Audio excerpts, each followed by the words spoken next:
watching live or listening back to this show from Teachers Talk Radio. You can catch up with all our shows by visiting our YouTube channel or by listening back at ttradio.org. Don't forget to like and subscribe to enjoy more live education conversation from TTR. We hope you enjoy this show.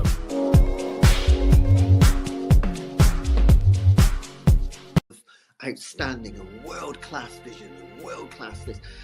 I'm a real leadership geek, honestly. I've spent my whole career reading books and chatting to people. I just find the whole thing and the announcement, the way it's been announced, bizarre. If you could move away from a model where teachers are so intensely focused.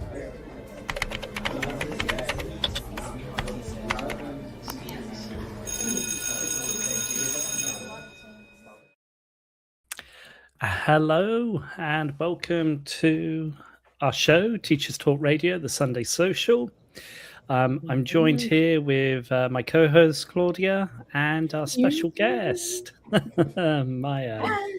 Maiah. Welcome, Maiah. Thank you so much. Hollander, right? Maiah Yes. Hollander. Love, You got it. love the name. And cool spelling of Maiah as well. Yeah. My parents Any wanted to be origin really stories? professional. Well, they, my dad was saying Maya, and my mom seemed to have a real issue with that particular spelling, so they went ham with it and just said, let's throw all the vowels and random consonant on the end. That looks good. Or the French vowel at the end. Yeah. True. Yeah. So, it's easy to pronounce, maybe not the easiest to spell. Yeah. Cool. Awesome. So today I wanted to know, what are 3 things that you can't live without? If we're talking in the context of traveling, living abroad, I've kind of refined this at this point. There's obviously so many things when you're moving, when you're traveling, that can be, the most important. And I'm going to be very cliche. It's okay. My phone, Oh, yeah. number one, it has become so integrated with not only like the typical calendar and things like that, but it literally is holding my entire life. It has my translation apps. It has my banking apps. It has, the specific maps for each country. It literally is my lifeline in so many ways. So that has to be number one. And I know it's cliche, but it's true. And kind of in line with that, a power bank, several. Yeah. I cannot tell you, because when you're abroad, right, and you don't speak the language, right, and there are going to be situations where you have to communicate, but you can't by yourself. So if your phone dies, it's got your translation app, it's got everything. You're stuck. So that happened twice. Never happened again. I have a plethora of power banks that I now travel with for different occasions.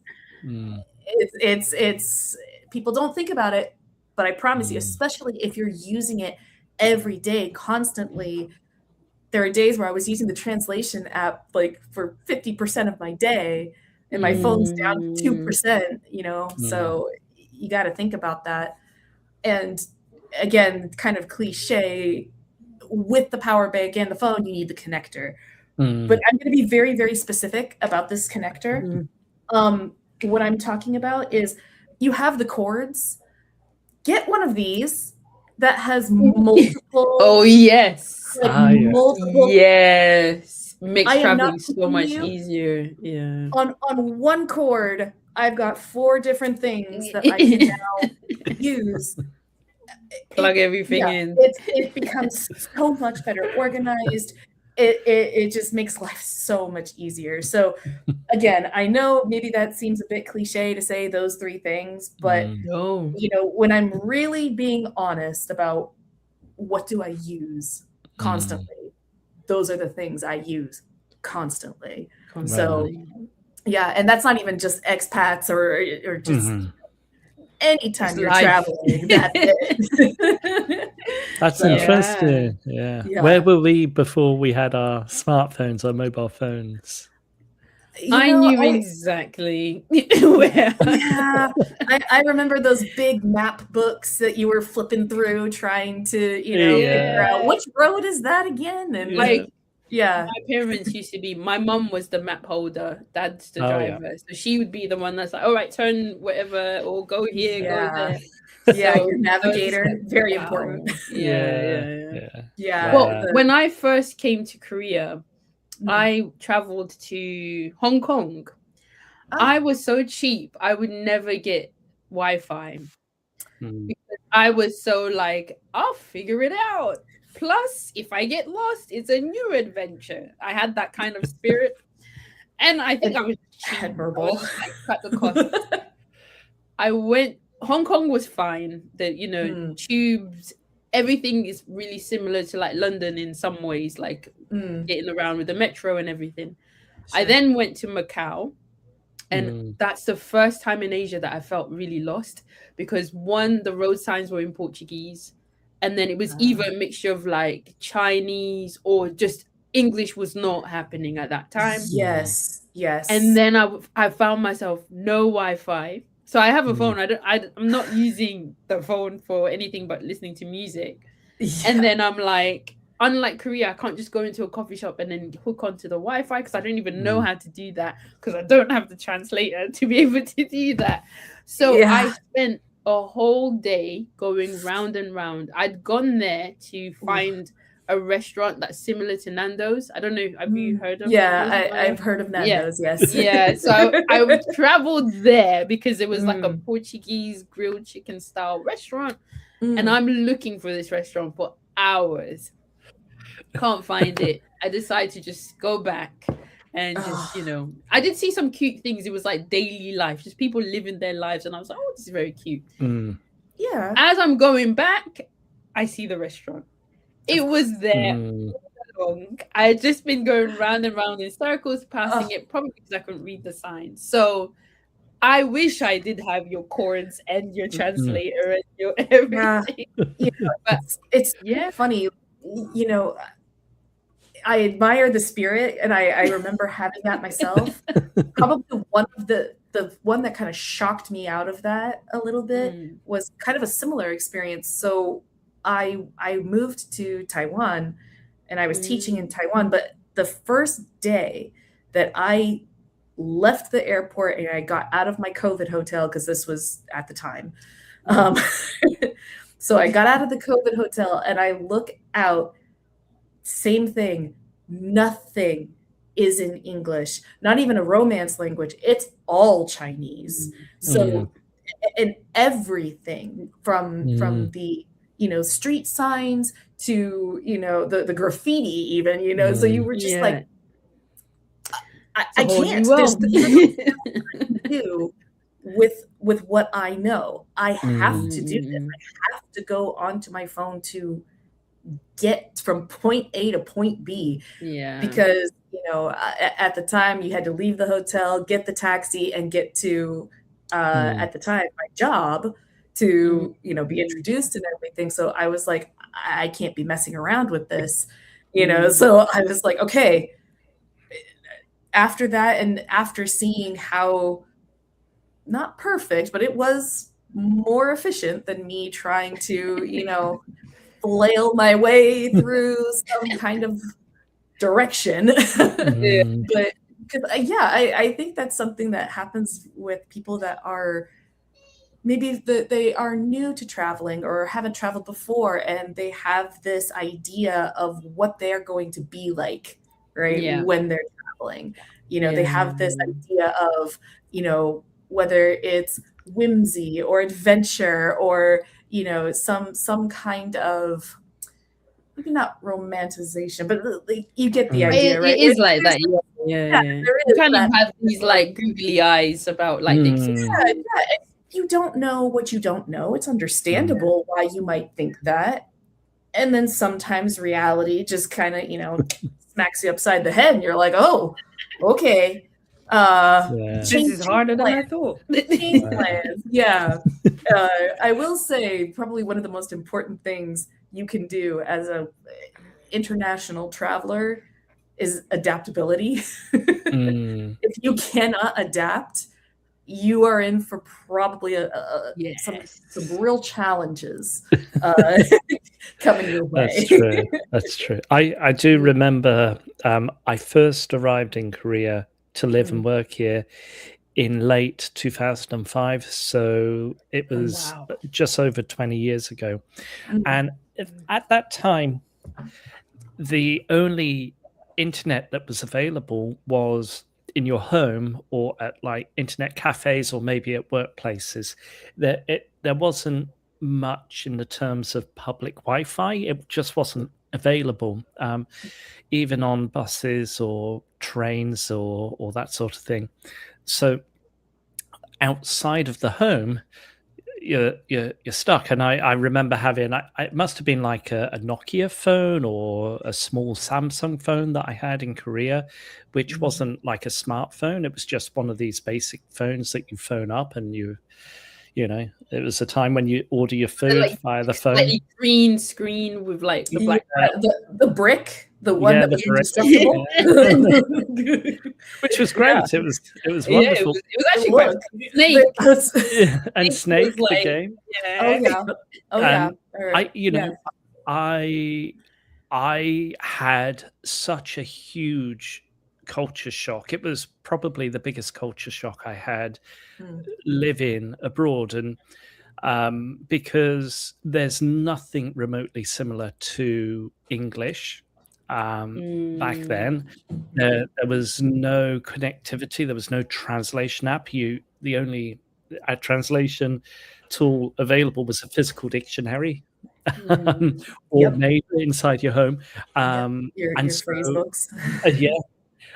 So I would literally be studying Korean, and I spent a good solid year or two studying Korean. I'm very lazy now because I haven't studied it as actively as I should have. But it kind of put me, it's either sink or swim. And I was literally trying to swim out to this depth, this this challenge that I was facing every single day once I was living here. And the first 12 months was such a huge challenge, but I got through it, and I navigated buses. I managed to get trains and everything else like that. It was just such a huge shock. But then it kind of highlights that if anyone wants to live abroad and they don't have the ability to, or that linguistic ability, yes, you can refer to translation apps and that sort of thing, but you do find your way as Claudia, finding that restaurant in the end. And it's a long journey, but you need that challenge, that those difficulties. I think that kind of helps you grow that adaptability as well. Yeah. Well, I mean, to your point, I actually encountered some people that I don't know if they purposefully were just against this or what, but when I lived in Spain, right, because I was of the same opinion as you, is like, you learn the language, you try, you sink or swim, all these things, except when I went to Spain and I lived there for 2 years, and I kept running into people, and maybe this was the area, but I kept running into people that had lived in Spain for decades, and they didn't speak Spanish. They stayed with their expat friends, right? There was enough English stuff around that they could, do what they needed to do, or hire someone that spoke English, to do what they needed to do. And I agree with you. If you don't go and try, right, where you don't build that adaptability piece, it almost is. I kept asking, like, why are you here? Like, what are you doing? What's happening? I don't quite understand the mental space for that. But that was a bit of a shock for me the last 2 years, where I was meeting people and I said, oh, I'm learning Spanish. And they said, wow, that's so good for you. I never could. I said, didn't you just tell me you lived here for 15 years? 15? I was about to be like, that's how I used to think when, like, in London. Obviously, I'm originally Congolese, but moved to London when I was very young. So a lot of, parents, friends, and everyone didn't speak English, or their English was still like beginner level. And I used to think, how can you live in a country and you've lived here for over 20 years, that same frustration, you don't know the language? Then I moved to Korea. I had all good intentions. The first year was brilliant. I was in the countryside. I had no option. It was literally sink or swim type of situation where there are no foreigners. During the day, I'm silent, and I am a talkative person. I need to say so many words. And so it was like, you either learn the language and you have some kind of normal life, or you just become a mute. And so it was like I was forced to speak Korean, and it was so good for me, and I was making progress. And I did what you said. I adapted. If we were singing trot music, like folk songs, I was there with the old ladies dancing. If the kids, like, I was really involved. Then I moved to a slightly bigger city where we could get cheese during the week, because good for you. Oh, wow. Get any cheese, That no right butter, there. no cinemas. So now I'm like, for me, coming to my city was like coming to Seoul. I was like, whoa, this is big. And then I did the worst thing that you could do, which was, I'm living in Korea, but I'm living in an English world. And so now I begin to understand all of those Congolese people and, these expats that you talk about in Spain. Actually, I was afraid that you were going to say I met some Brits, because I know we're notorious.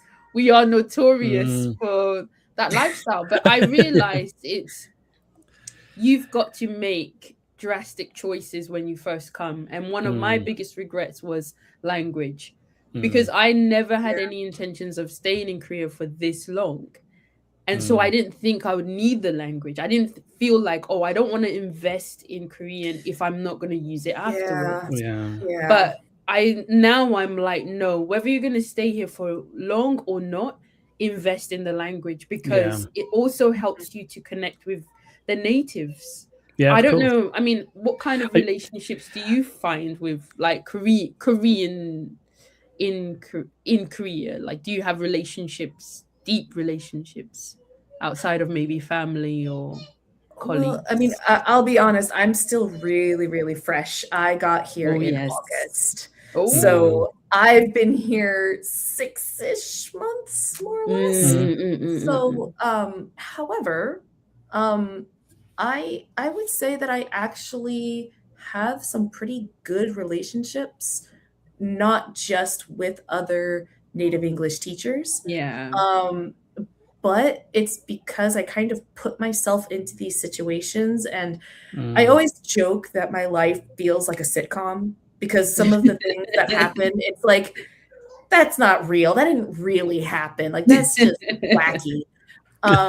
Like, for example, for years, like years and years and years ago, I had done martial arts, and I really enjoyed it. And I eventually started moving abroad, and it gets more complicated trying to find things like that, right?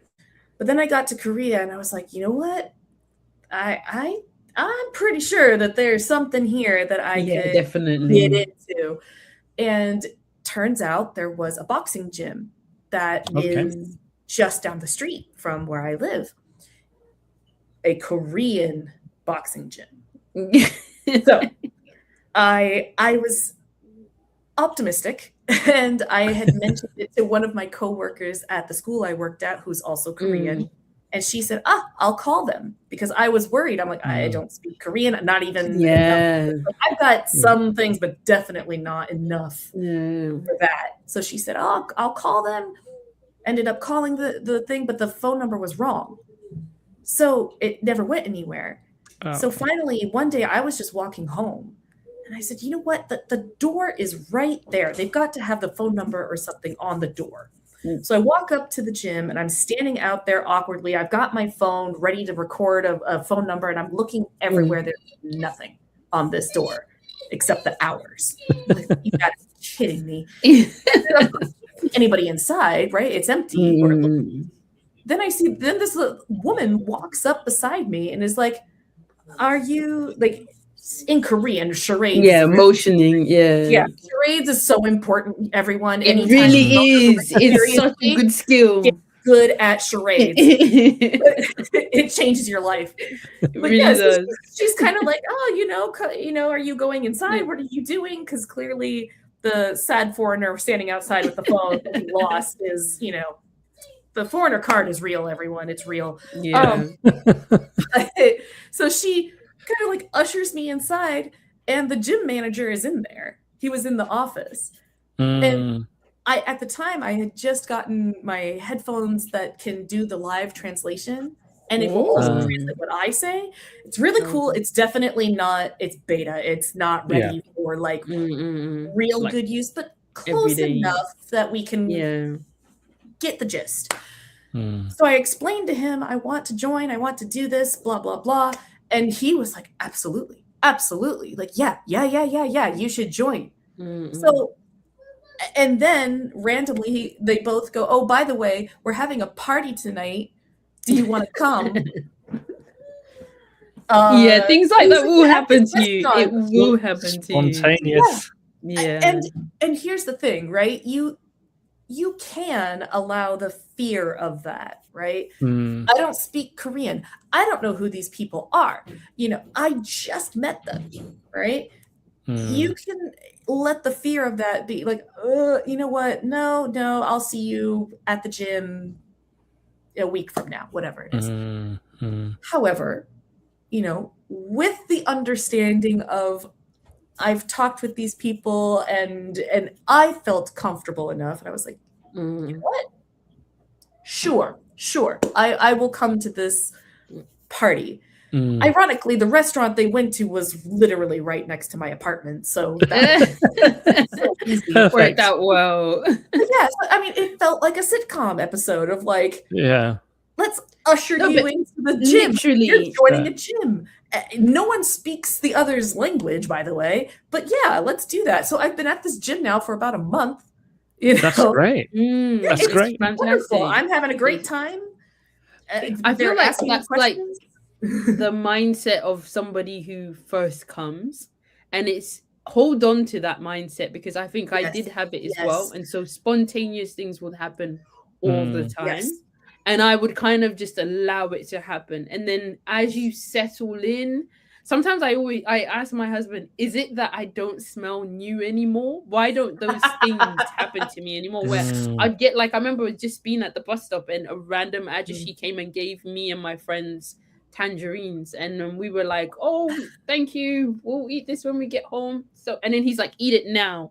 And then we were like, oh no, we'll wash it when we get home. We'll wash it and we'll pee. He's like, I want to see you guys eat it. So we were all at the bus stop. Enjoy it. Like, okay, it's very good. And then he was like, great. And then he just like walked off. Like, it's so Korean, isn't it?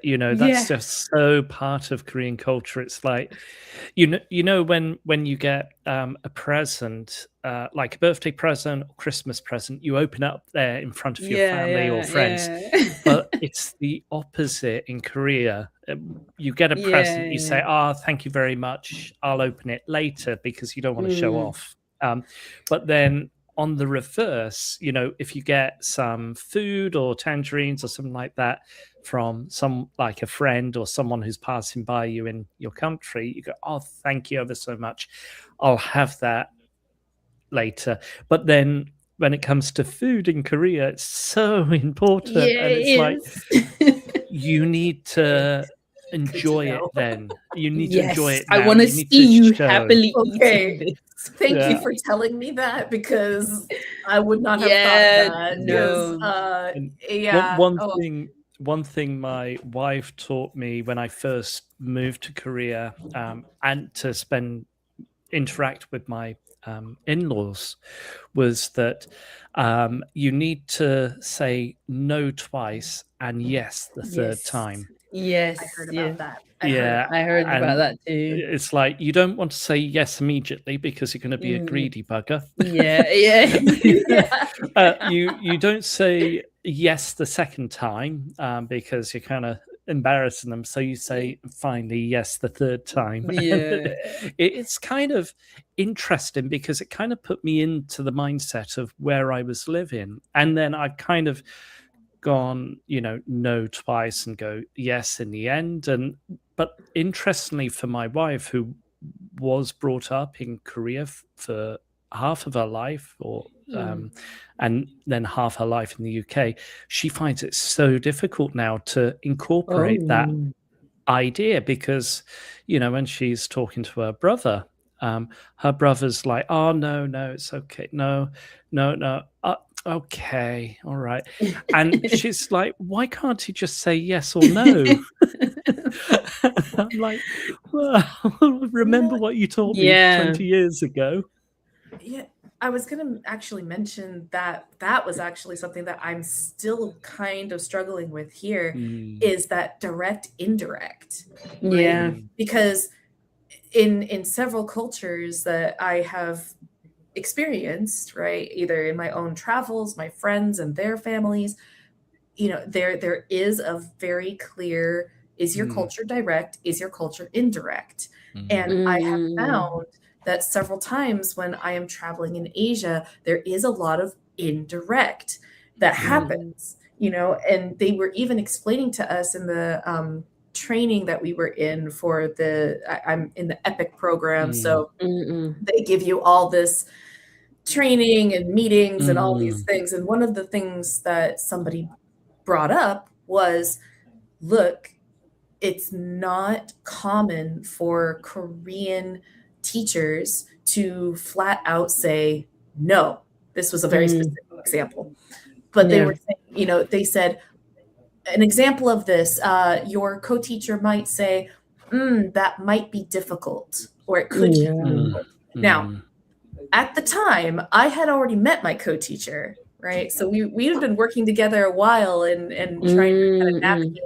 And then I went to this training and they mentioned that, and it hit me like a ton of bricks. My co-teacher said that like 6 times.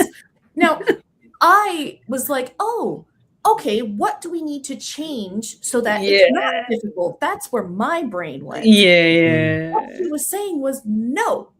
So the whole time, so eventually I went back to my co-teacher and I was like, when that happened, were you telling me no? Like, and I'm not going to be offended. I'm telling you outright. Tell me, is that true? Is that true? And she was like, yeah, kind of still. Yeah. Okay. For us to work well together, I'm going to try to understand that, but I'm also going to tell you, if the answer is no, if it's breaking a rule, if I'm doing something that is wrong, do not be passive about that with me. It's going right over my head. I'm not catching, not yet. But yeah, so I kind of have the same problem, I think, as your wife, where I'm like, wait. If for things that are important or things that, might be a faux pas or whatever, please, for goodness sake, please just tell me so that I don't continue to make this difficult for everyone. It doesn't always work like that, because the other thing is Korean surprise. I don't know. Have you ever heard of Korean surprise? My co-teacher didn't know what that who was, was by the like, way. she's frustrated the other day, and they were like, oh, the school didn't tell me about these changes. And I'm like, Korean surprise. You're never told. That's the surprise. Yeah. You've got to do the finding out. You've got to ask these questions. You've got to do it respectfully as well, because Yes. there's so many things. So my husband is a software engineer, fluent in Korean, but he's like, the amount of nunchi is kind of like the observations, the unspoken rules that you have to be aware of. I remember he told me a story of when he got into trouble with his manager because he didn't ask a question he should have known to ask. He's like, how would I have known to ask the question if, that conversation wasn't even had? And it was just like, no, you're just supposed to catch that, oh, that's a thing that I'm supposed to ask. And, so there's all these underlying rules that you're never going to be told about. You're never going to be explained about, but you've got to observe. So I think a lot of teachers, or just when you move to a new country, observing and just taking that time, like almost be like a baby where you take a long time just to watch what goes on, what happens, what's not said. Because I think sometimes we kind of come in, and I feel like, especially from the West, we come in like the heroes and our culture is so great and we're so understanding and blah, blah, blah, blah, blah. A bull in a china shop comes to mind. Yeah. And then you arrive, and it can be such a clash, and you can have a really horrible time. And it does affect the following teacher or whoever comes after you. Because I remember when I started in the elementary school when I first came to Korea, I was assigned in Epic to an elementary school in the boonies. And the library teacher, who ended up becoming a very close friend of mine, was like, when I saw that you were from England, I was just like, ugh, not again. Because the previous teacher who was from England was horrible. And so there was just that stigma that was on me. And so I was like, what did she do? What was it that, where was the communication going wrong? And it was probably this teacher had like, these are my rights and this is my way and you're supposed to respect me. When you've got to come, observe, realize that you are at the bottom of the food chain, unfortunately. You are the scraps of the school. And you've just got to be patient and then start connecting, making friends. And that's how you get to know what goes on. If you don't do that, you're just going to have such a frustrating time. Because one day for me, it was picture day. Everyone dressed up in business wear. I turn up with a big t-shirt and jeans and trainers. And everyone is smartly dressed. And I'm just like, what's going on? And they're like, it's picture day. I was like, oh, thank you for telling me that. As in, they take a picture of you. I see. Yeah. And then they were like, oh, don't worry, Claudia, you're the foreign teacher, so you're okay. They expect that. Parents don't worry. And I was like, it would have been nice to know. But again, it's up to me to ask, is there anything coming up? Is there anything I should be aware of? If there's a school calendar, get the calendar, because the calendar will have the important dates. Like the school anniversary is a no school day. You might turn up to school like me and be told it's a school anniversary. Didn't you know? Things like that. That's amazing. I think there's a balance to it, because I hear it. I've experienced that as well, where that actually did happen to me on picture day. Thank goodness I just decided to dress up that day. But I do think, especially if you are new to this, right? You haven't gone abroad before, right? Or maybe you haven't lived abroad before. You don't know what you don't know. And I think that is something that you have to take into account as well. One, you're going to make mistakes. It's going to happen. And sometimes they're big. It just is. And how do you react to that, right? Do you get defensive, angry? Do you get how you react to that is going to be important, right? And understanding that, you're going to miss stuff, until somebody tells you, until you get some kind of catch right? You know, oh, there it is. Okay, I'm supposed to do that. Yeah. You're just going to make mistakes. So I think there is a balance between, you know, ask, of course, ask. And I do think that there is an importance of finding your person, right? As best you can. Because you mentioned the librarian, right? I had my co-teacher.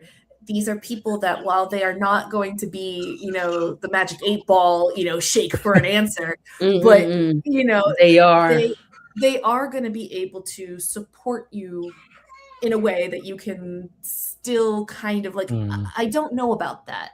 Or maybe they are going to mention it. Right. Like, again, find an ally. You've got, it might not always be your co-teacher. In my case, it wasn't my co-teacher. We were a similar age, so I ended up calling him Wang Sagaji, which is like king. Sagaji is like somebody who's rude, and Wang is king. So you just put it together. It's just like an absolute rude guy. He infuriated me. When we would go into the office and have like meetings, I'd ask him, like, you know, whisper to be like, could you just keep me updated what's going on? And he would just turn around, I don't understand English, and not say anything. Wow. And so I was so frustrated by him. I was like, I don't know whether it's because you're a year older than me that I find you absolutely frustrated. I was like, yeah. But the librarian was my absolute just rock. And till this day, we are still, you know, together. So yes, look out for that ally who has a soft spot for you, who just pours love on you. Really accept that when you come. There will be someone definitely who will be there for you. Be open to that. Right. And be open to, they're going to tell you things that you may not agree with. I will tell you right now, they were telling me things about, you know, for example, hierarchy in South Korea is so important, right? It is. And it's so important. And I knew that going in. And I've experienced that when I was working in Taiwan, maybe to a lesser extent, but it's still kind of baked in there, right? But when she was explaining the hierarchy of, you know, for example, I had a friend's wedding, right? And it was on a weekend in Taiwan.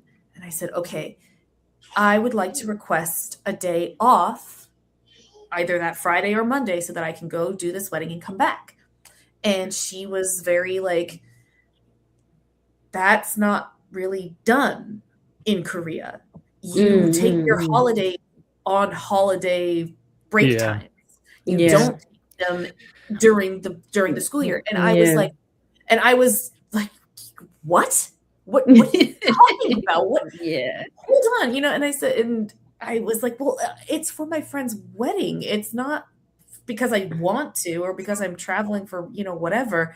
You know, it was important for my friend's wedding. And, you know, this is where it kind of was that at first it was kind of friction, but she's like, look, I'll ask, right? I have to ask the vice principal. I have to ask the head teacher. I have to ask the principal. It's got to go all the way up. All the way. All the way up that chain. But I mean, luckily, my school's quite understanding of that particular thing. And since it was only one day, they were like, okay, that's fine.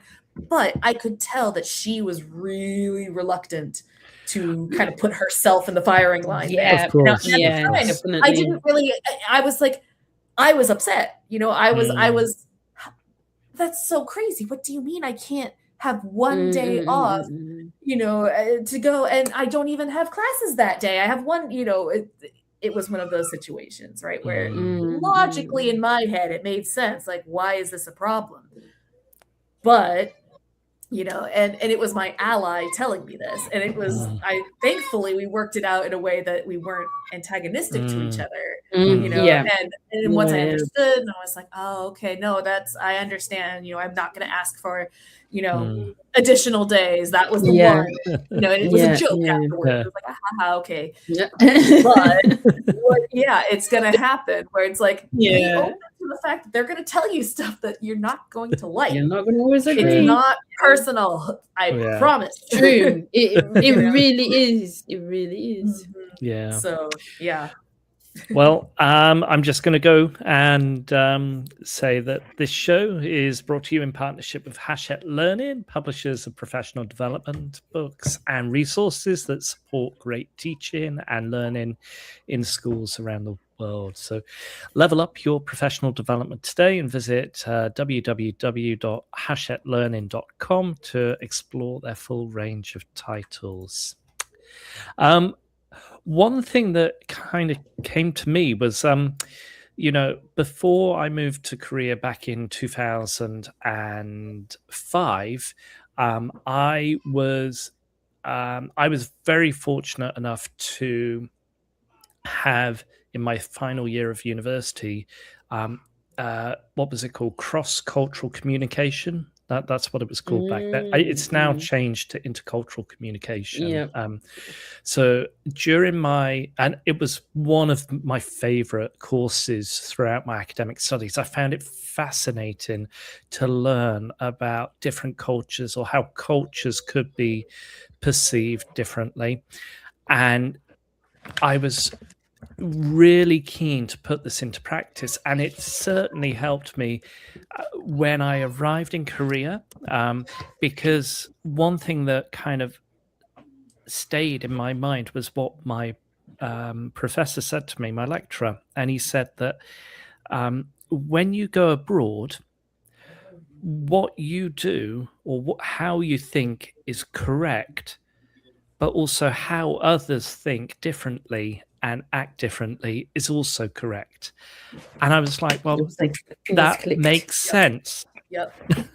That certainly makes Absolutely. sense, because when I came across situations where there were friction between myself and Korean parties involved, not just in my first job, but in my second job, etc., I felt that person who I'm having that challenge, that difficulty, that conflict with is also right. And I just need to understand their perspective. And it was something that kind of stayed with me, and it still happens today. And I've taken the approach now that I'm not going to think in the way I do when I'm going to speak in Korean. That, I'm not going to think in an English way. I'm going to respect the local culture, respect how people operate. And so, for example, yesterday we were all fortunate to meet in person. And when I got back to my home city, Daejeon, I arrived out at the station at 8 p.m. And I was hungry. I was like, I've not eaten a good meal all day. I just want to have something good to eat. And there was like these small little pojangmakja, the pop-up tents with the food cooking, and kind of it's reminiscent to 2005 for me, because I could walk down the street 20 years ago and there were all these like food trucks and these pop-up food restaurants that they've kind of been disbanded now. The police kind of cracked down, said we don't want this, it's bad reflection on Korean culture, and it's it's not what we need in the 21st century. But I'm going, no, I really want this is the authentic Korea that I remember 20 years ago. So I went down to the pop-up food stall, and they kind of tidy them away at like 4 a.m. before everybody goes to work, and so they operate with the police permission. And I walk in, and there's the old lady working there and cooking food and everything, and there's like just Koreans in there, all like office workers or whoever's traveling or arrived.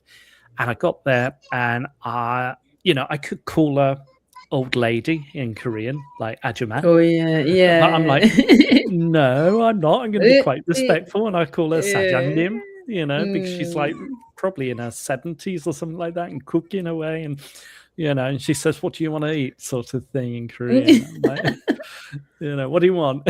And I said, I'll have chanchiguksu, which is like a very thin, noodle. Like And noodles. yeah, and she says, "Do you want it spicy?" And I said, "Yeah, of course. Spicier the better."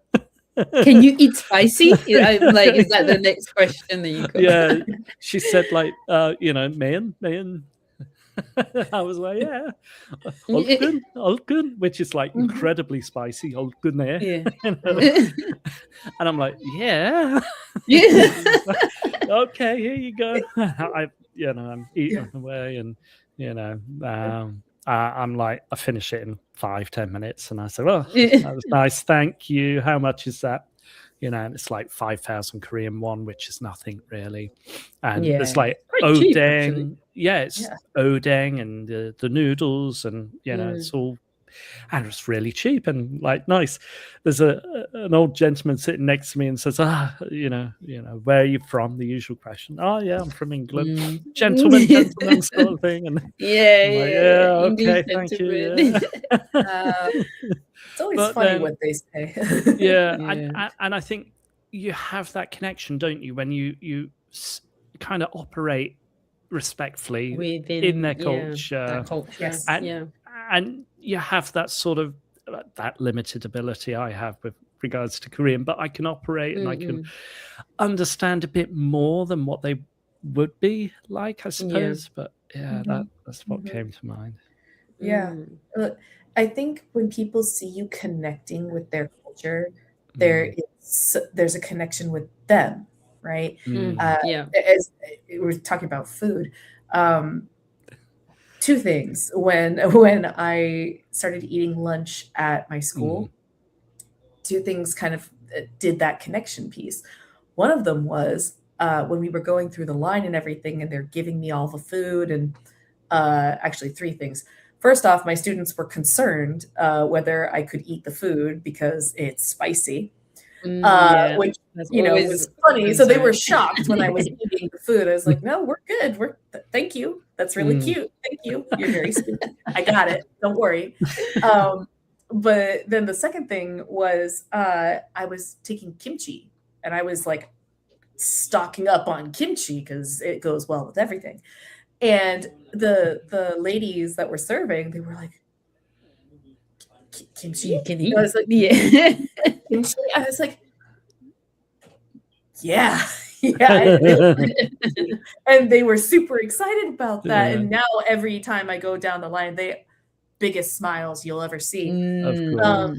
But the other random one was when I started eating with all the other teachers. I'm using chopsticks. And they all compliment me. They're like, "You hold chopsticks better than my son holds chopsticks, better than I hold chopsticks." And that was like the big, whoa, wow. So you like you got the spicy, you got the chopsticks. All right. Let's talk about it. Do you like this? How about this? Have you tried this? And it just started this whole conversation. But it's great because you're connecting with the culture, and it can be something so simple as holding chopsticks. Well, here's how I connected with the culture. Again, my library teacher will come up in many of my Korean stories. She's just so wonderful, absolutely different to the many Ajmas I've met. But she had a friend. So we've got library teacher and we've got flower shop lady. So library teacher and flower shop lady are like, "Let's go on an adventure." They lied to me and said, "We're going to the beach." We barely stayed at the beach for 5 minutes. They wanted to go to a jjimjilbang. And for those who don't know what a jjimjilbang is, it's a bathhouse, like a sauna type place where you're completely naked. That's very important to the story. I do not like jjimjilbangs. I don't like going to the bathhouse. I do not enjoy it. It's not fun. I wasn't told we were going to a bathhouse until we arrived, and they were so excited. They were like, "Ta-da! Let's go! Really Korean surprise! You're welcome." So I'm like, it's just one of those situations where it's like they've brought me here. They really want to connect with me and be like, "This is really special for us. For us to take you with us to the bathhouse it's so intimate and weird at the same time. So I was like, there's no way of escaping this. Just gotta go through it. So we went through it. I'll spare you the gory details, but we went through the whole thing. And what was funny is, imagine we're all naked. This other Ajumma comes up to us and says to the oldest lady, which is the flower shop lady, "Are these your daughters?" And then we were all like, "What?" So the librarian is like, "Yep, she was like a sailor. She just traveled the world. That's why, because the other teacher was like a white Canadian. So there's me, black. We've got a white Canadian, and we've got the library teacher who's Korean. So this other Ajumma is thinking, what's going on? What's the connection between all these people? What's happening? Yeah. And what's happening?" But it was just the most funniest, wackiest thing. Gosh, incredible. And I never forgot that. But it's these people, like you said. I think you mentioned those unsung heroes, like the dinner ladies, or like a janitor, the bus driver, school bus driver. Those are the people that I think, just maybe because, you know, I don't know, maybe their own positions or whatever motivates them, but they're really the people that kind of stood up for me, helped me integrate, help to show me different things. Sometimes they do come across as a bit pushy. Like those dinner ladies also used to like monitor my plate like a hawk, because I'm way pickier than many people. And so everything I ate, they were like, "Claudia, did you like it?" And it's like, "I did." And they're like, "Good, eat more, come." They'll give me. But that's how you know you made it. They didn't know they were actually helping me out, because I was so afraid of coming to Korea because of just my food issues. But because they were so like pushy and just in my face, and you know, I don't want to offend anyone, they actually helped me to try different things. And then I was like, oh, this isn't bad. And then I connected more with the students, because when students didn't like something, we would kind of exchange. So we started to build little connections as well, where it's like us versus the dinner ladies. It's like, they want so I'll give you 2 of my meats if you take this off my plate. So it helped me to get close to the students. And it was just like weird and wonderful things, like the people around you. And I think something that I noticed about you, Maiah, is that you're positive. And I think because you've also traveled around, there's something about that. There's something about being an explorer of the world that makes you approach new countries in a different way. And if you come and you're so like, I don't know how to explain it, but you're so just like you're closed off. You're closed off from it's gonna be hard. Yeah, it's gonna be really, really hard. I was gonna say, it is exactly what I tell people every single time they are talking to me about this, right? Like because I'm also an expat coach, so I get a lot of questions, right? Where people are like, you know, I want to do this, but I'm so scared. And it's one of those where it's like, okay, I hear you and I get it, right? Doing that is such a huge leap. Where you have to be careful is, if you let that fear control the experience, your whole experience is going to be a fearful one, and you are going to be afraid of opportunities. And it's going to look like a threat, but really it's an opportunity. Now, there are different ways to kind of manage this. And the more you put yourself into these situations to practice coming from a place of curiosity instead of fear, you're going to be able to recognize these opportunities better. So when I'm telling people, when they are first looking at this, it's like, look, I get the fear. Let's do what you have to do to make that fear into a curiosity or secure enough that you can still be afraid, but it's not going to close the door, right? You're afraid of not knowing the language. Give yourself 10 phrases that you learn, and that's enough to kind of get your foot in the door. You're afraid. Well, like you said, charades. Get good at. That's the best tip. Charades. Get Seriously. brilliant at charades. The amount of time I've been like, oh, Or My Oh. yes, my first year in living abroad, I was terrible. I was terrible at it. And then all of a sudden, this is what, year 4?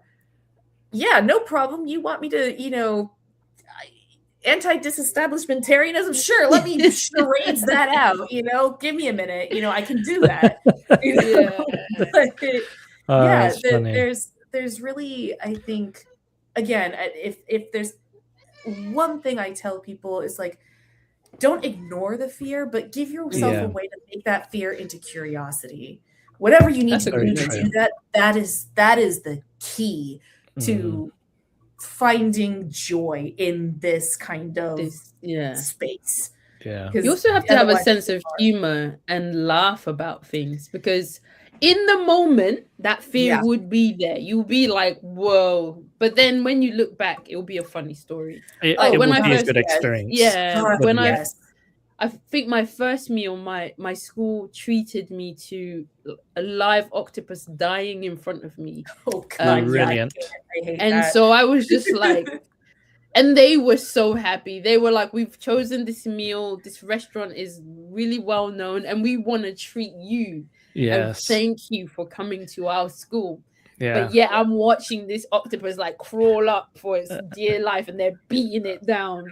And then And they you serve are it to gonna me. eat it. You are gonna And eat I was it. like, Lord Yep. have mercy. Yep. How do I deal with Oh. this without offending them? Now it's a funny Yeah. story. In the Yeah. moment, I was panicking, freaking out. I've done the wrong thing. I've come to but it's not that bad, honestly. No. It's Ah. never as bad as you imagine it. That's True. kind of what That's I've learned. true. A little Yeah. bit. Yeah.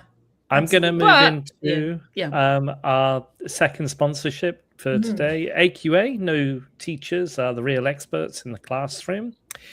That's why they work closely with teachers like you, combining your insight with their assessment expertise to create resources and tools, training and guidance that genuinely make a difference.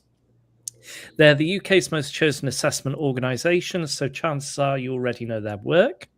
And as we head into the exam season, AQA are focused on helping teachers feel more supported and ready. If you want to find out more about how they're working with teachers like you, just head over to their website to find out more. Sorry, Claudia, to cut you off there, but No. No, I was how do you going to think- say, we've talked about very much the positives, but realistically, especially in terms of coming to Korea and staying here, is it still worth it in terms of like earning, money, a salary? Is it still worth coming here with the salary that is currently paid, building a life here? I mean, Martin, so- you're a lifer. Yeah. I'm reluctantly becoming a lifer. Maya is at the beginning.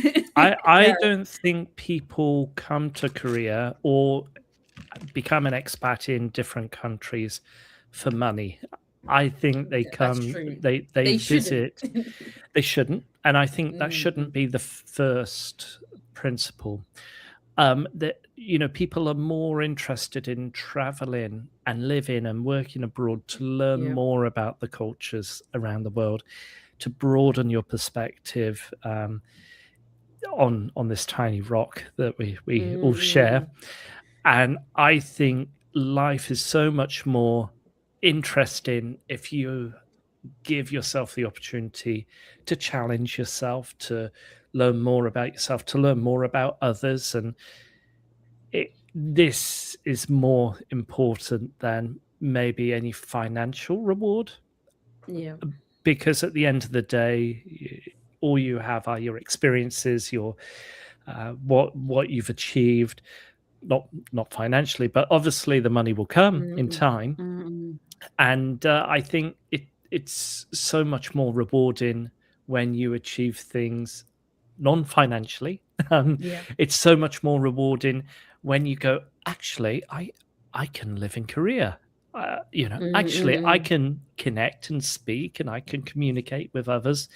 actually I can help other foreigners in this country who have difficulty. Like, for example, yesterday when I was coming back to Dijon on the KTX, there was a Belgian and a French guy, and they were coming onto the train. And, and funnily enough, they were standing at the platform right next to me. They boarded, and I was sitting literally next to them. I just started saying hi to them as I was boarding the train, saying, "Oh, are you here for work? Are you living? Are you holiday? What's why are you here?" I was just naturally curious about why what I perceived as a French person and someone who was European, but I couldn't place her accent yet.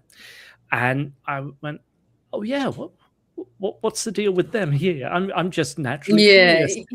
And I suppose in a Korean-esque way, it's like, oh, white American, white. But I'm like, no, actually, they're not Korean. They're not American. They're not English British speakers. They're not English speakers, but they're chatting to each other in broken English to each other, and I ended up chatting to them. I sat down next to them because their seats were right next to me. And I said, "Oh, where are you going?" And they said, "Oh, we're going to Gyeongju, Gyeongju, or somewhere like that, just down south, just below Daegu, or somewhere like that." And I said, "Oh, right, okay." And they showed me their ticket, and it was like an hour before the ticket was issued, like for the train an hour before. I was like, "Oh, what's happened? This is the 6:54 train, and you'll get, or the 6:34 train, and you're getting you've got a ticket for like 5:34. Are you?" And they said, "Oh no, we've managed to change our ticket or something. We were in China and da da da." And I said, "Okay, and what station are you going to?" And I was like, they told me, and I was like, "Oh." And then I saw the ticket man coming down. I said, in Korean, "Do you speak English?" And a little. And I said, "Do you go to Gyeongju or wherever it was?" And he looked and he was like, "Gyeongju," or there was some miscommunication, and he was like, "Oh, ticket's wrong, and I don't know." And then in the end, he had to bring someone else down, and then it all worked itself out. But then I felt so much more reward in helping someone else. Yeah, this is where you need to go. I'm getting off at this station. How many stations after Daejeon? I said to the lady, and the lady said, "Oh, 2 more stations." So I said, "When I get off, 2 more stations, and you can get off." And I hope I made their journey from Seoul down to this small little town or city where they're going to for work just a little bit easier, because they would like rabbit in headlights, sort of like, "Oh my God, what's all this?" Oh, I mean, missing anything. KTX stop is different to the subway stop, right? I'm imagining it's way more costly and distance wise as well. It's interesting. We were mentioning, right, that both of you have been here a while, and I'm kind of at the start of this.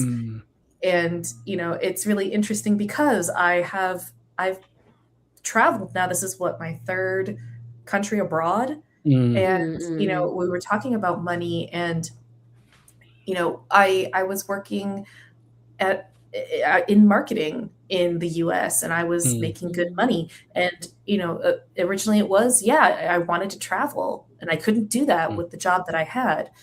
What's become interesting as I have continued this shift in career, right, where for me, I feel like there's a little bit of column A, column B now, because from the standpoint of, I do not feel the drive to go back to the US.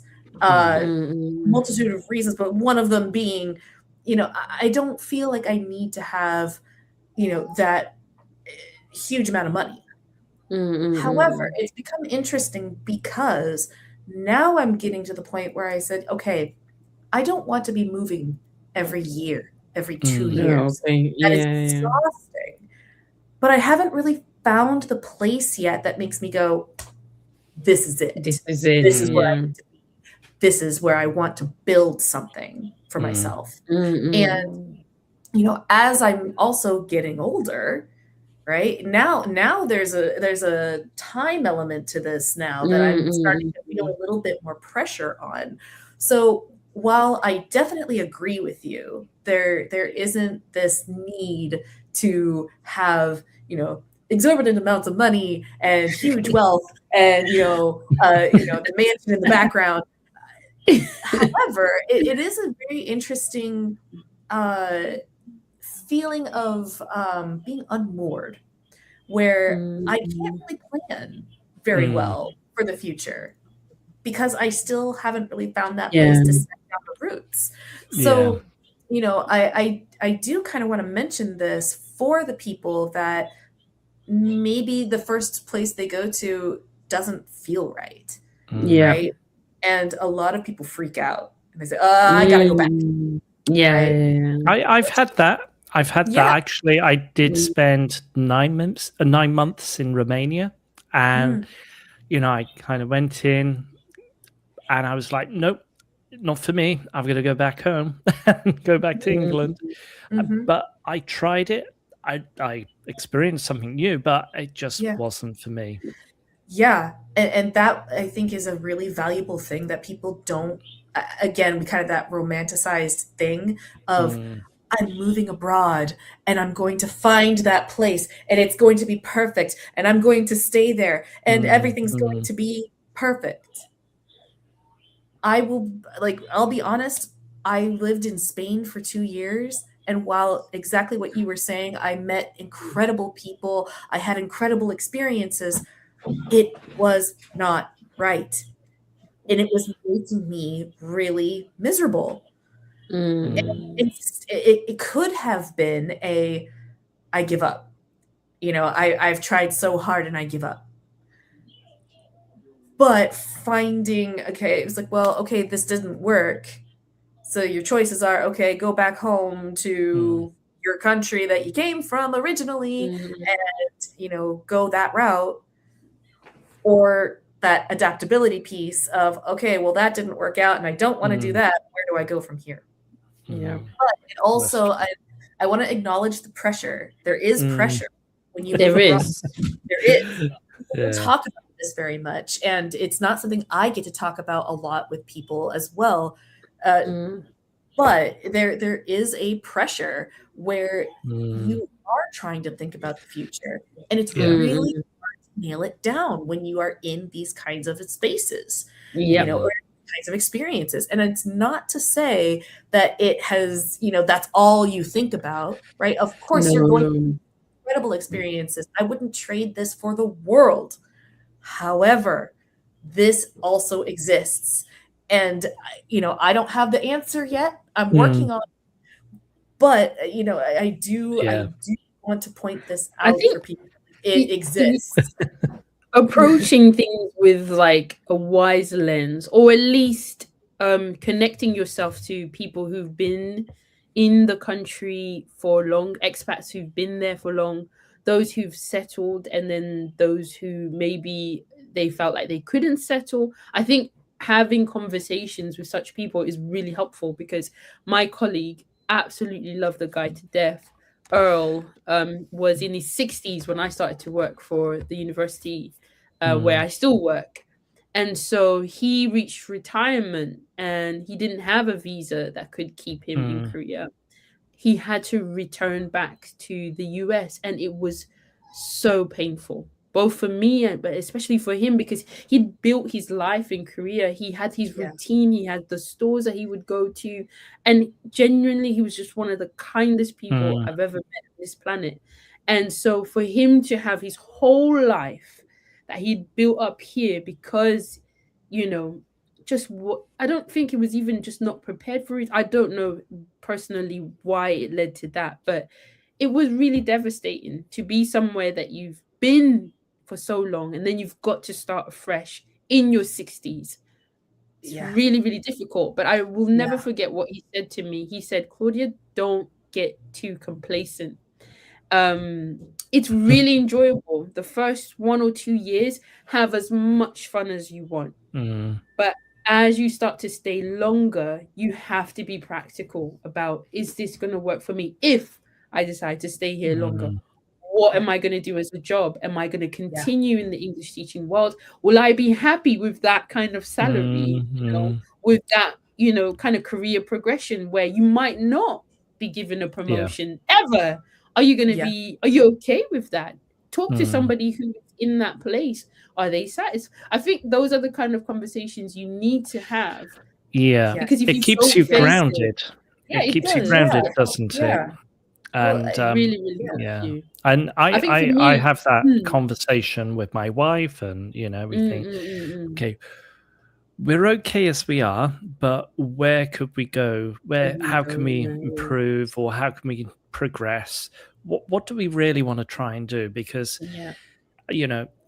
our life is fine as it is, but we don't want to be too complacent. And I think it's important to stretch yourself, have that awkwardness in your life, that the analogy of syphilis pushing up the rock to the top and having to fall down, because you have to keep going and keep going and keep failing, keep working just to achieve something that you really want. And you need to have those hard decisions, because otherwise you'll become lazy and you'll just go, this is okay, I'm happy with this. And funnily enough, one of my colleagues who I've who's retired recently, he came to Korea when he was 50, and he worked at this organization for 15 years, this university. And he built a life and structure. But prior to coming to Korea, he'd been to Korea for the last, in and out since the 1980s, during the Gwangju massacre and the uprising there. And it was really interesting, the stories he used to tell me. And he said, he was a young adult in the American military in Gwangju. And then he left the army, and they gave him an opportunity to be to study a degree, and then he returned back to Korea working for a hagwon, and he was married and had a little kid, and he was building a life. And then he went back to America and opened up a laundrette, which is very Korean as well, but he's American, and with his Korean wife, and operated it, and then he sold the business, and then he came back to Korea in his 50s and worked at university for 15 years, left, and then he was planning his return and retirement back in the US. And it was really interesting to see, because he had his own path, his own destination. I think everybody needs to follow what they really want to try and achieve themselves. Well, the idea of like there are so many paths, right? What you can't do is bury your head in the sand. And I've talked to, especially so many times when you are in the teaching English abroad space, a lot of young people, very young people, and it's great. I love to see these people coming out, exploring, doing these things. It's incredible. It's when you start kind of talking about, well, some of them say, oh, it's just for a year, and then I'm going to go and I'm going to get this job here. And I'm like, okay, you've got your plan. That's great. It's the people where I talk to them and I say, okay, that's so cool. So, hey, your contract is up in 5 months. What are you going to do? Are you going to renew? Are you going to do it again? And they don't know, and they don't think about it. And then they get to the end of the contract and they are panicking. And it's one of those where it's like, and that's just a short-term example, right? Just from a contract perspective. Then, I've talked to a couple others who also seemed quite settled. They've been there for 5 years. And I say, oh, okay, so are you getting the permanent residency? And they say, I don't know. I said, okay, so like maybe will you start to kind of pick at it a little bit because Yeah. I'm curious. We'll say I'm curious, not nosy. And they kind of like, I don't really need to. I don't want to think about that, right? Or even just kind of a really, I don't want to say shallow, but like I bring up 401ks. That's a big thing in the US. Yeah, right. Pensions, right? Pensions. Okay. 401ks. Yeah, no, but it's important because you have to think as about an American, right? Your pension or your 401k, usually you contribute to that through your job. So all of a sudden you are now doing something where you're making less money. Yeah. And this is not connected to a 401k. So what are you doing about that? What are you thinking about that? How are you going to address that? Now, I'm not saying that should be at the top of your mind, 24/7. Of course not. But it has to be there at some point. This stuff. So while I always encourage everyone, I'm like, one of the best things you can do is travel.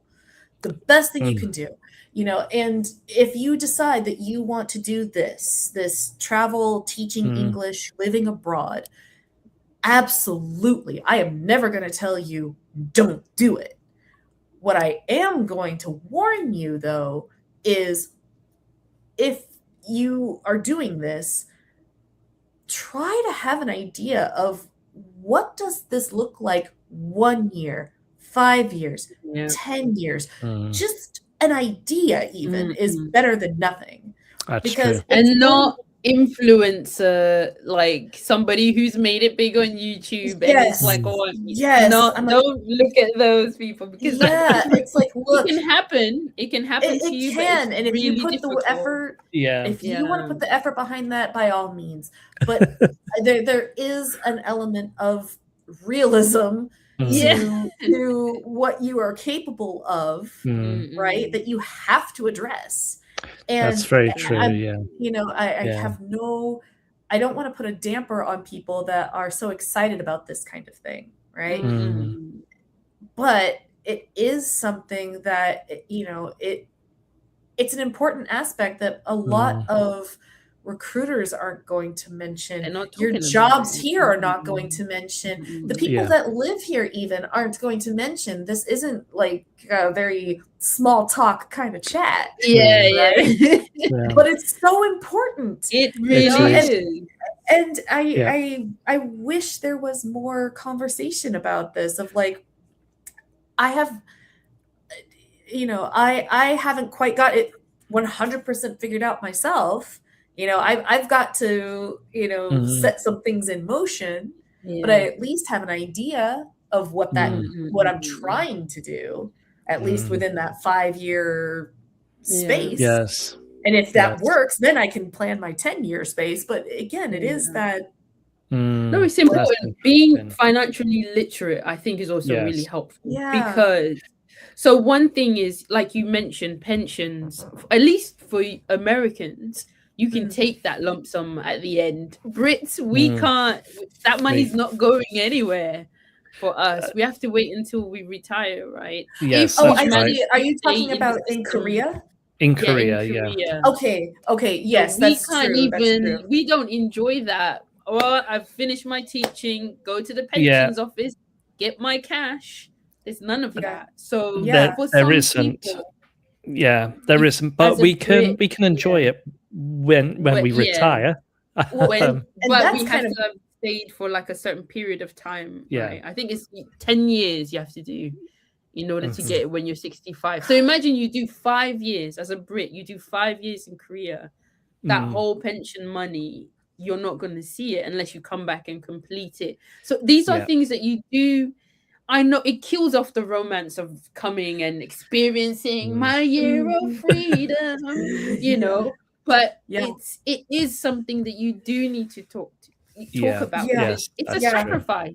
There's many things that I've given up in order to be in Korea. And I've only realized I've given it up in hindsight. Like it's only when you look back and you're like, oh my gosh, I should have done this, or I should have been doing this. it's like I found out much later, I could be doing contributions to my UK pensions from here. Interesting. Never thought about that.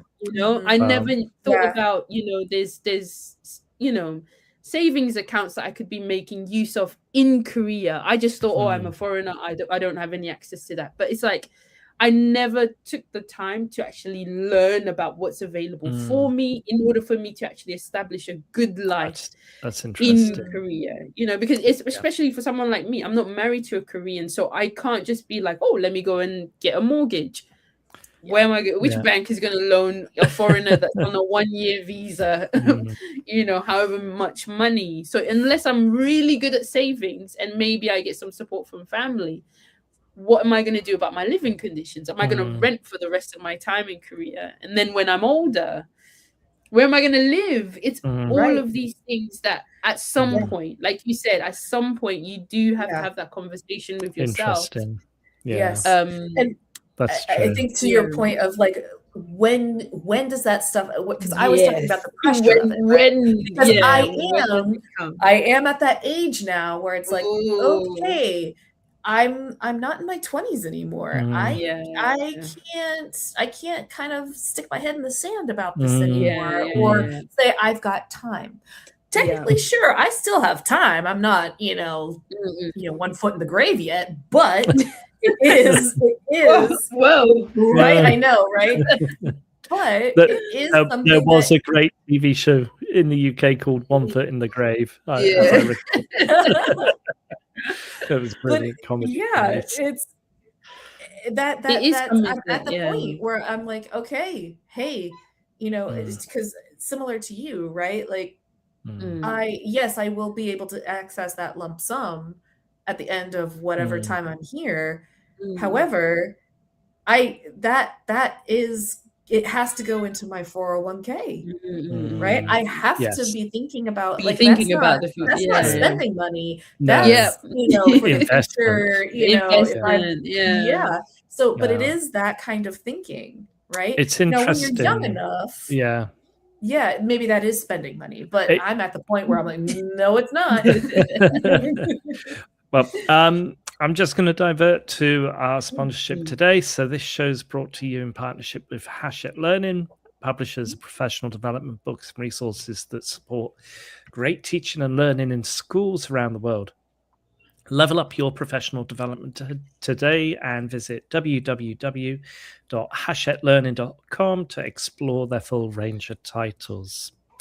Now, one thing I was going to say was, when I first came to Korea, I did my CELTA at the British Council in Seoul, in Gwanghwamun, in 2007. So nearly, 19 years ago, just over 19 years ago. And one of the CELTA trainers came to me and said to me, are you making voluntary contributions to your national insurance so you get your pension when you retire? Are you going to be living in Korea all your life? And at that time I was like, I'm going to be living here. I love it. He says, you need to make voluntary national insurance contributions. And I was like, I'll do it when I get round to it. And that was like when I was in my, mid to late 20s. And I was like, that'll happen later. But then, funnily enough, I went back to the UK and I had that gap in my national insurance of 3 years. And I was like, now I know, because I need to make sure I continue that contribution for the rest of my time until retirement. Otherwise I won't get my full pension, national pension. I will get a reduced pension. So I just kept contributing every month, every day I was working, I was contributing to my pension. And before I left the UK over 2.5 years ago, I phoned up the HMRC and I said, look, I am moving to Korea, but I want to continue my national insurance contributions. Which one would you recommend? Because there's different levels. And they said to me, if in case anything changes in the UK regarding rules about, the NHS, National Health Service, and it's tied to your national insurance contributions, and you need to come back to the UK for any medical needs or emergencies, and the rules have changed and you need to make the higher contributions, I would recommend that. But you're well within your right to make the lower contributions. And I said, well, I'll make the higher contributions just in case. I didn't need to do that, but I felt, no, actually, I'm going to do that because it just set that sort of me at ease just in case, because you never know what's going to happen. Yes, I can get, wonderful health care here in South Korea, but, if there's anything terminal, heaven forbid, I don't want that, but at least I can go to an environment where there's still the same access to healthcare, and they can see, no problems, no barriers for entry in regards to that. And I'm more financially literate now than I was when I was probably in my mid-20s, where everybody is like traveling around in their mid-20s. They're the typical backpackers, and they're like, I'm gonna just enjoy myself. Live I don't free. care about anything. Yes, I live forever. My knees still work. My back is fine. It's great. It's great, and I wouldn't knock anyone going through that now and at that mindset. But like we're all saying, you do have to at some point begin to kind of think seriously. And I used to laugh when my dad would sit me down and he'll be like, Claudia, this is the age where we kind of need to think a little bit more deeply. He would never say what it is that I need to think about, but he would just kind of go around and be like, as a young woman, it's time to start, kind of going, And I got it, but I didn't get it because I would just be like, I've got time. I'm still young. And it's true. But what I also realized was that at least if you're open to learning and knowing what is available, what should be done, you'd be so much more prepared when you actually decide to do something about it. You'd be so much more aware, and it will also help you decide whether the country that you're in is good for you. Like Korea might be good for you in terms of what you want to achieve financially or lifestyle goals, or it might be that China might offer you a better deal, or Japan. And so you'll start to see these countries as more opportunities to build the ideal life. Instead of I've just got to make this work because I've been here for so long and I can't restart again, You don't want to be there. You want to see that, yes, the world is your oyster, but be smart about it. Go about it, Like if you're going to get another degree because you want to improve yourself. For example, I didn't come to Korea as initially to teach. Honestly, I came to travel. Teaching was a way of making the money so I could travel. I fell in love with it, but I didn't come from a teaching background. So I needed to, spruce up my knowledge, but I was like, I'm not sure about going back to education, going back to England and maybe getting teacher's license. I really wasn't sure. So I looked for courses that really helped me to build up my skills. And it's really come in super handy. I feel like that gave me confidence because I think for the most part, I just felt like an imposter because I was like, I don't really know all the terminologies of, the teachers know. And every time it felt like a weakness. So I did need to go and get some professional development, pay for a course, join COTI. So all of these things, at some point, you will face them as much as you may want life to just be roses. Right. It's building, right? It's the blocks that you need. What are they? Where are they? How do you get them? You do. Yes, that's true. Now, you started the show, Claudia, by saying, what are the three things that you most recommend or need or miss? Can't live without. Thank you. Now, one thing that I can't live without being British, I suppose, is my tea.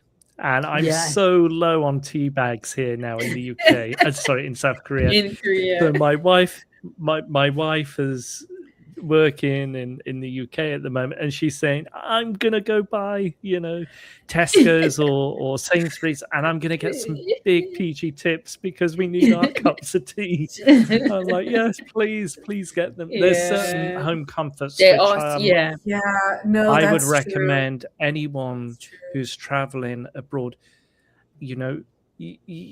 There are some things which are available in country, but it's going to be so extortionate or so different for the Korean or host country's taste that it's going to be different. And so, if you're able to have some home comforts that you can bring along with you or have access to, maybe get your parents or relatives to send you a Red Cross parcel from time to time, that would be important for me. So those care packages are lifesavers. Like 20 years ago, I had I was really keen to have these sort of chocolates, which Korean chocolates at that time would like Hershey's, like really sour and American. I'm sorry for any Americans. I knew we weren't going to get out of this. I knew it wasn't going to happen. Reese's Pieces are so sweet. Always at least one line getting on those. I was like, there was a certain type of chocolate, and my aunt was coming to visit Korea, and I said, can you get these dime bars? I just miss these dime bars, which were like caramel covered chocolate sort of things, and crunchy. And I'm like, I really miss them. And she got me a huge bag of them, and I demolished them in a weekend. And I was like, I've missed this. I can't. I couldn't for the life of me find them in South Korea. But now 20 years later, there's so much choice, but it is still expensive. limited. I will say, when I moved to Taiwan, no, nothing. Even the things that I said, oh my gosh, you have this here. It's here in Taiwan. My first example, Cheetos or chips in general. Yes. American chips. Crisps. Yes. Crisps. Sorry. I open this bag and I go in, I take a bite. I'm expecting salty. It is sweet, and I'm So that's Asia. That hit me so hard in Taiwan. Was like the things that were supposed to be sweet were not sweet. They tasted like nothing. The things that were supposed to be some other flavor, they were sweet. The bread was sweet. In Korea, the milk is sweet. I was like, what? It tastes like sugar, and I will say though, a very pleasant surprise was Coupang, where yes, it is extortionate in several ways. However, the fact that it's available, certain brands, certain things. Talk about black hair care. I need Coupang. Curly hair. Oh my God, seriously. Yes. Losing it, But, that was in Spain, speaking of American things, super processed foods that absolutely are not going to fly in Europe. Pop-Tarts. Oh, yes. Pop-Tarts. Specific flavors of Pop-Tarts. I was a fiend for those, and I could not obviously get them anywhere in Spain. I had a brief visit home for Christmas or something, and I stocked up on all these. My suitcase was filled with Christmas presents and Pop-Tarts. But if you can, the home goods kind of stuff is really great. I will say that be careful with that kind of stuff, because it's very easy to blow through them very quickly, because it's comfort, it's home, you need to start hoarding that stuff. You need to make it last, because I'm so desperate for a like a British Chinese, like that unique I miss flavor. that. Yes, it's Yeah. true. American Chinese is. Yeah, I know exactly what you're talking about. It's so true. I couldn't with your, was it Panda Express? But for you it works. But Excuse for me, you. Hold on a moment. Hold on a moment. Look, it exists, yes, in the U.S., but we have American Chinese food. My goodness, the entire West Coast, all we have are that's like where every family that immigrates comes. We have all the food in the West Coast. So yeah. Allow me to bring you around. Panda Express is not fair. That's not fair. That's PSA, it's not a fair representation. Yeah, right. What's the? That's like me saying, "Oh yeah, you guys, what was it, Sam's?" Is that the? Yeah. No, right? No. Exactly. No, this is the cultural understanding here. Yes, context, yes. Cultural context is real important, y'all. Okay, right.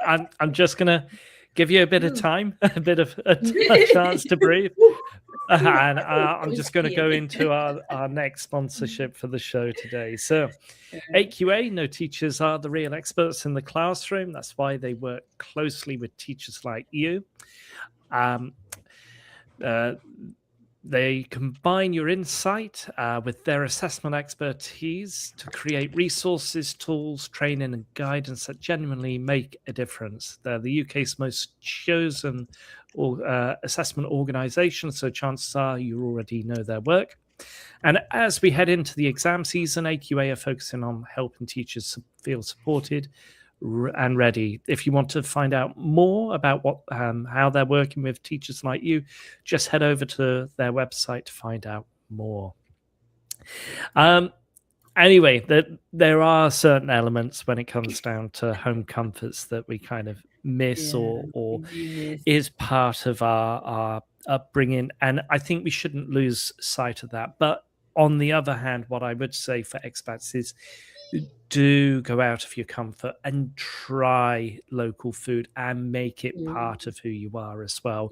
Like the example of me going to the pop-up food stall yesterday evening and having some cheap soup noodles with spicy chili flakes in it and some fish cake, and that was so nice to experience. And for me, that was like, I just needed that just to fill me up before I headed back home. And when I lived in the UK, after I returned back from Korea, there were certain things that I missed from Korea as well that I thought I wouldn't miss. And I think it's so important, that experience that you have kind of influences you as well, because you go, actually, I do miss. When I was in the UK, I was like, I miss samgyeopsal, the pork belly. Actually, I miss, chicken, Korean fried chicken. I miss the chicken soup, the baeksuk or the samgyetang, in Korea. And I missed all this food. And when I would come to Korea, I would demolish anything. I would be like, right, I'm going to just eat everything and anything. I was like, yep. But then, I think it really does help for expats if they move abroad. Just eat your way through the country if you can, because as my professor used to say in the cross-cultural communication course, if you really want to know more about another culture, you've got to eat their food, which was another thing that kind of stuck with me as well. It's that connection piece, right?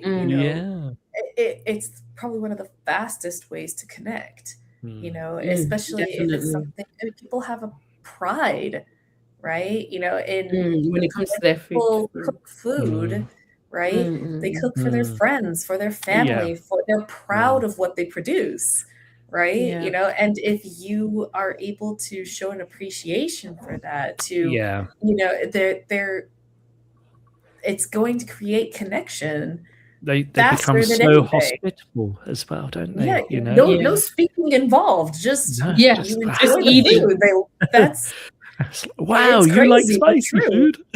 Yeah. I remember I tried snails in Taiwan. Oh. They weren't not like the the French big escargot The- kind of snails. They yeah. were these tiny little snails, and I remember they had ordered it for the table, and these were all my Taiwanese friends. And so they had ordered it, and I could tell the people that I was closest with, you could kind of see the nervous, Yeah. oh no, Whoop. the white foreigner, how's this going to go? And without hesitation, taking it and eating it, right? First off, that was enough to get them to go, she tried it. Yeah. And it was actually quite good, I thought. But when I went back for more, they were like, Whoa. You have to try. And then they started filling my plate like crazy. But but it is kind of like you said, kind of one, outside of that comfort zone, and two, create that connection piece. And yeah, that food really is magic in so many ways. It really is. Yeah, even That's if you why. don't like it, it's still a connection because what was that? Oh, so in Taiwan they have something stinky tofu. Oh yes, I've heard of it. Yep. Okay. Stinky tofu is really Okay. sweet. That My friend has a song about stinky tofu. yes. So it was one of those things where all of my students were so adamant and so excited for me to try this, right? And even my coworkers, my Taiwanese coworkers, they were like, wow. "Oh, have you tried this yet?" And of course, I'm like, "Oh, okay, here we go." I can smell it as I'm going to the stall, So bad. and I'm already like, "Oh, this is not going to be good. This is not going to be good." Okay, so I get the thing, I try it. Yeah. I would like credit for the fact that I did not have a crazy overreaction to this. I was just, no, this isn't for me. They were disappointed in my reaction. Actually, they were like, she's not, give she's us not freaking something. out. She's not, bent over double. Like what a ripoff,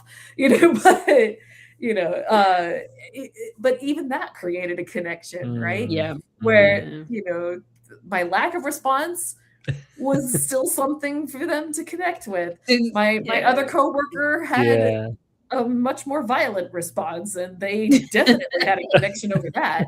So it doesn't matter whether you like it or not. You still got to try it. You got to try You it. still got to try and make that connection. It's one final story, if I may.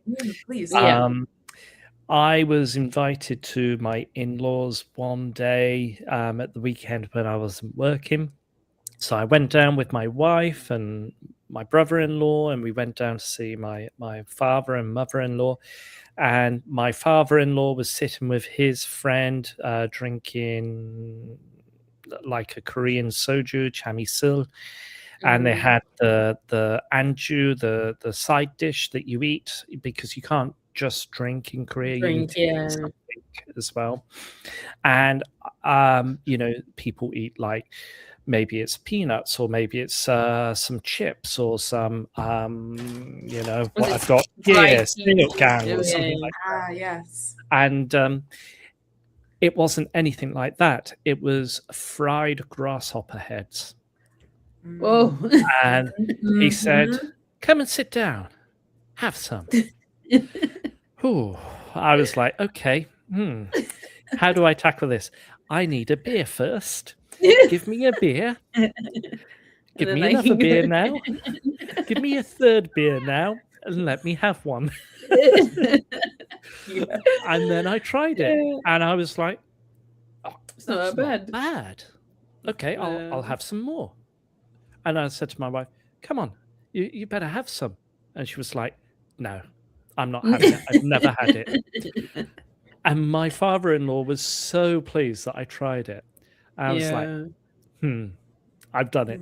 I've done it. Yeah, you He's got some happy with brownie me. points there. You're Yeah, in. You did it. Stamp of Yeah. approval. definitely. Oh dear, that was funny. But yeah, Yeah. that was Absolutely. my final story for I love today. that. Wow, what a conversation. I think there's so much that we've Mm. had to say and share, and yeah. I can't believe we're almost Yeah, at literally. 2 So- hours. I'm so sorry. It's No, all right. it was- It's all right. We had the constellation It's of so much conversation. to say. Yeah, Yeah. so much to say.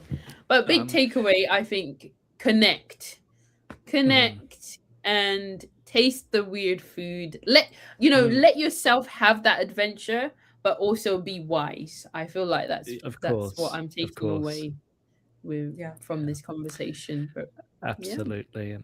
Any final words or recommendations, Maya, when it comes down to people that want to explore and live and work abroad? There's always a way to get there. I say this every time.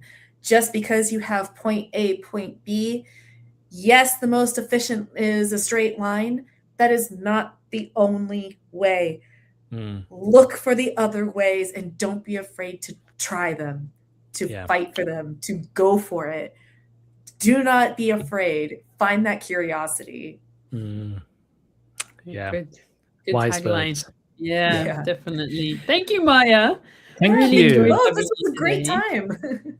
We'll have to Yeah. invite you again because I'm Yeah. sure there's so much we can chat about again. It would be Oh, yes. great to have you as a future guest. And thank you so much for sharing your valuable expertise and experience and your stories. It was really interesting to hear. We've had some nice comments here at home with Jen. Great advice. Thank you. And we've had Gabriella here. Thank you, guys. Wonderful conversation. So, Thank you. Yeah, we Thank you appreciate all. everyone who's tuned in and really Yeah. appreciate it. And thank you. That's it. Thanks again, everyone. Happy- This was so much fun. Yeah, no, it really was. Well, So- happy new week. Yeah. Yes. And I must say, special shout out to all the mothers out there because it's Mothering Sunday yes. today That's right. Yeah. That's right. In England, right? in America England. will have I'm it not sure. In America, is it Mothering No, Sunday? No, it's different. Mother's Day is a different thing. Yeah. Yeah. Well, in Korea, it's Parents' Day. I don't know why. But okay. Today in the UK is Mothering Sunday, so a huge shout out to all the mums All the out there. mothers, yeah.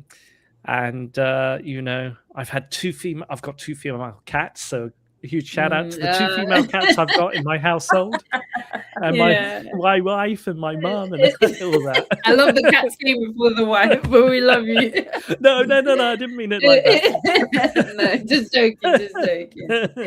Yeah. Oh, All great right. conversation. Fantastic. All right, everybody. Fantastic. Well, we'll be back here, Claudia and I, with the Sunday Social with Teachers Talk Radio.